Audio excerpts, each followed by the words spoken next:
ഇന്ന് നമുക്ക് ചായയുടെ കൂടെ കഴിക്കാനായിട്ട് വളരെ എളുപ്പത്തിൽ തയ്യാറാക്കാൻ പറ്റുന്ന ഒരു സ്നാക്ക് തയ്യാറാക്കാം. പെട്ടെന്ന് നമ്മുടെ വീട്ടിലുള്ള ചേരുവകൾ മാത്രം മതി ഇത് ഉണ്ടാക്കിയെടുക്കാനായിട്ട്. അപ്പോൾ നമുക്ക് എങ്ങനെയാണ് തയ്യാറാക്കുന്നത് നോക്കാം. അപ്പോൾ ഇതിനായിട്ട് 2 വലിയ സവാള ഇതുപോലെ കനം കുറച്ച് സ്ലൈസ് ചെയ്തെടുത്ത് വെച്ചിട്ടുണ്ട്. നമുക്കൊരു ബൗളിലേക്ക് മാറ്റാം. അപ്പോൾ സവാളയാണ് ഇതിലേക്ക് കൂടുതലായിട്ട് ചേർക്കേണ്ടത്. ഇതിലേക്ക് ഒരു കഷ്ണം ഇഞ്ചി ചെറുതായിട്ട് കട്ട് ചെയ്ത് ചേർക്കാം. കൂടെ തന്നെ 2 പച്ചമുളക് കട്ട് ചെയ്ത് ചേർക്കുന്നുണ്ട്. പിന്നെ കുറച്ച് കരിവേപ്പിലയും കൂടി ചേർക്കാം. ഇനി ഇതിലോട്ട് 1/4 ടീസ്പൂൺ മഞ്ഞൾപ്പൊടി ചേർക്കാം. 1/2 ടീസ്പൂൺ മുളക് പൊടി ചേർക്കാം. ആവശ്യാനുസരണം ഉപ്പും കൂടി ചേർക്കാം. ഇനി ഇതിലേക്ക് 1/4 ടീസ്പൂൺ ഗരം മസാല പൊടിയും കൂടി ചേർക്കാം. പിന്നെ 1/2 ടീസ്പൂൺ വലിയ ജീരകം, അതായത് പെരിഞ്ജീരകവും കൂടി ഒന്ന് ക്രഷ് ചെയ്ത് ചേർക്കാം. നല്ലൊരു ഫ്ലേവർ ആയിരിക്കും. ഇനി ഇതെല്ലാം കൂടി നന്നായിട്ടൊന്ന് മിക്സ് ചെയ്തെടുക്കുക.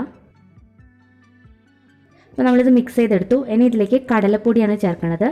5 ടേബിൾ സ്പൂൺ കടലപ്പൊടി നമുക്ക് ചേർക്കാം. അപ്പോൾ നമ്മൾ ശ്രദ്ധിക്കേണ്ട കാര്യം കടലപ്പൊടി കൂടിപ്പോരുത്, സവാളയായിരിക്കണം മുന്നിട്ട് നിൽക്കേണ്ടത്. ഇനി ഇതിലേക്ക് ഒരു 2 ടേബിൾ സ്പൂൺ അരിപ്പൊടി ചേർക്കാം. വറുത്ത അരിപ്പൊടിയോ വറുക്കാത്ത അരിപ്പൊടിയോ ഏതായാലും കുഴപ്പമില്ല. ഇനി ഇത് വെള്ളമൊന്നും ചേർക്കാതെ എല്ലാം കൂടി ഒന്ന് മിക്സ് ചെയ്തെടുക്കാം. തന്നെ സവാളയുടെ ഈർപ്പൊക്കെ കാണും, അതുകൊണ്ട് ഈ സമയത്ത് നമ്മൾ വെള്ളമൊന്നും ചേർക്കേണ്ട ആവശ്യമില്ല. നന്നായിട്ടൊന്ന് മിക്സ് ചെയ്തെടുക്കാം. ഇനി ഇതിലോട്ട് നല്ല തിളച്ച എണ്ണ ഒരു 3 ടേബിൾ സ്പൂൺ ഇതിലേക്ക് ഒഴിച്ചു കൊടുക്കാം.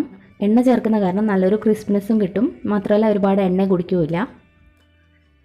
ഇനി ഒരു നുള്ള് ബേക്കിംഗ് സോഡയും കൂടി ചേർക്കണം. അതിന് ശേഷം എല്ലാം കൂടി ഒന്ന് മിക്സ് ചെയ്തെടുക്കുക.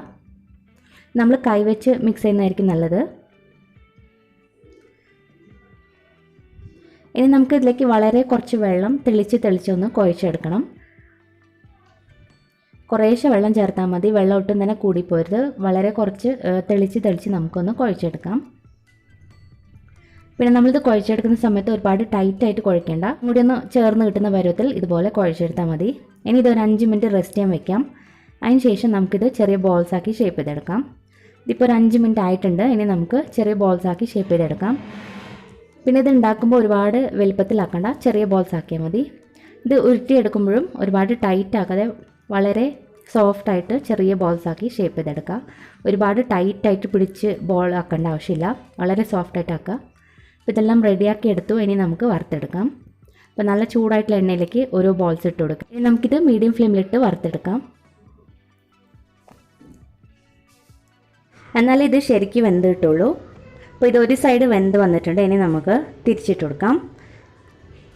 2 സൈഡും മീഡിയം ഫ്ലെയിമിലിട്ട് വറുത്തെടുക്കാം. ഇതിപ്പോൾ റെഡി ആയിട്ടുണ്ട്. ബാക്കിയുള്ളതും ഇതേ രീതിയിൽ തന്നെ നമുക്ക് വറുത്തെടുക്കാവുന്നതാണ്. അപ്പോൾ ഇത്രയേ ഉള്ളൂ. വളരെ സിമ്പിളായിട്ട് പെട്ടെന്ന് ഉണ്ടാക്കാൻ പറ്റുന്ന ഒരു സ്നാക്കാണ്. ഇതിൻ്റെ അകത്തും നല്ല സോഫ്റ്റ് ആയിരിക്കും, പുറമേ നല്ലൊരു ക്രിസ്പിനെസ് ഉണ്ട്, അകത്ത് നല്ലതുപോലെ തന്നെ വെന്ത് വന്നിട്ടുണ്ട്. അപ്പോൾ എന്തായാലും ഈ ഒരു സ്നാക്ക് ട്രൈ ചെയ്ത് നോക്കുക. ട്രൈ ചെയ്തിട്ട് നിങ്ങളുടെ അഭിപ്രായങ്ങളൊക്കെ അറിയിക്കണം. നിങ്ങൾ ഈ വീഡിയോ ആദ്യമായിട്ടാണ് കാണുന്നതെങ്കിൽ ഇഷ്ടപ്പെടുകയാണെങ്കിൽ ചാനൽ സബ്സ്ക്രൈബ് ചെയ്യാനും മറക്കരുത്. താങ്ക്